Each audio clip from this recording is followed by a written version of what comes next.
আজকে সকালটা শুরু করলাম দক্ষিণেশ্বর থেকে। তো অনেকদিন ধরেই ভাবছিলাম যে দক্ষিণেশ্বর আসবো, তাই সকাল সকাল 9টার মধ্যে পৌঁছে গেলাম দক্ষিণেশ্বরে। আর একদম স্টেশনের পাশ দিয়ে তোমাদের চলে যেতে হবে স্কাই পার্কের ওখানে। তো সেখানেই যাচ্ছিলাম। আর আমি বহু দিন ধরেই ভাবছিলাম যে পুজো দিতে আসবো, বাট 1-1.5 বছর ধরে কোনো কারণে আসতে পারিনি আমি। তাই চলে আসলাম স্কাই পার্কের এখানে। আর এই যে এদেরকে দেখতে পাচ্ছ, এই যে হাত জোর করছে, না না একদমই ভেবো না যে এরা আমার কাছে সরি চাইছে। এরা হচ্ছে এই যে দোকানগুলো দেখছো সাইড দিয়ে, এখানে তোমাদের ঠাকুরের ডালা নেওয়ার জন্য এরা এরকমভাবে রিকোয়েস্ট করবে। তো যাই হোক, আমরা সেখান থেকে নিই।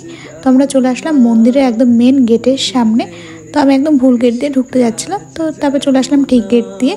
আর যেহেতু অনেক দিন পরে আসলাম, মন্দিরের ভেতরে প্রায় প্রচুর জিনিস চেঞ্জ হয়ে গেছে, আরও নতুন নতুন অনেক কিছু তৈরি হয়েছে।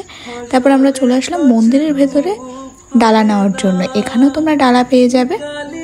একটা জিনিস কি, যে মন্দিরের বাইরে যে জায়গাটা তোমরা দেখলে, ওখানে তোমরা 20 টাকা থেকে স্টার্ট ডালা, আর এখানে হচ্ছে 50 টাকা থেকে সব রকমই আছে। 50, 100, 150, 200 তুমি যেটা নেবে। তো আমরা একটা ডালা নিয়ে এখানে চলে আসলাম। আর এখানে তোমাদের ফোন জমা দিতে হবে, ব্যাগ জমা দিতে হবে, জুতো সব কিছু বাইরে রাখতে হবে। তো সেগুলো আমি রেখে চলে গেছিলাম মন্দিরের ভেতরে। আর শুধু মা কালী নেই ওখানে, ওখানে সব রকম ঠাকুর আছে। তো সেটা দেখে ঘুরে তো পুজো দিয়ে আমি বেরিয়ে পড়লাম বাইরে। আর হঠাৎ করেই এত জোরে বৃষ্টি নেমে গেছিলো সেদিন, কি বলবো।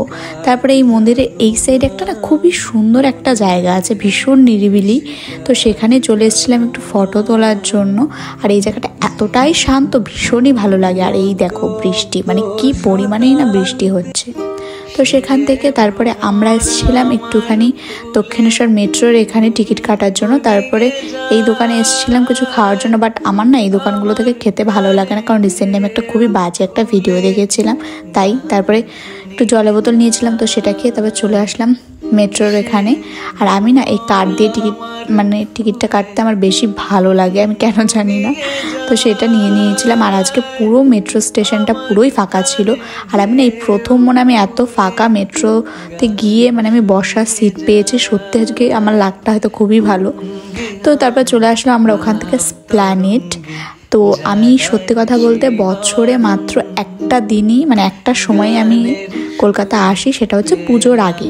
তো আমার প্রচুর এক্সপেকটেশন ছিল যে আমি ড্রেস কিনবো, বাট সত্যি কথা বলতে আমি একদমই বুঝতে পারিনি যে পুজোর কোনো ড্রেস উঠবে না। কারণ আমি অলরেডি প্রায় 19 তারিখে এসেছি, তারপরও এখানে কোনো কালেকশান ওঠেনি। আর এই যে দেখতে পাচ্ছ না, এখনও পর্যন্ত কোনো সব দোকানপাট কিচ্ছু বসেনি। যেহেতু আমরা এসেছিলাম তখন 11:30 বাজে, তো তখন পুরোপুরি দোকান সব ওপেন করেনি।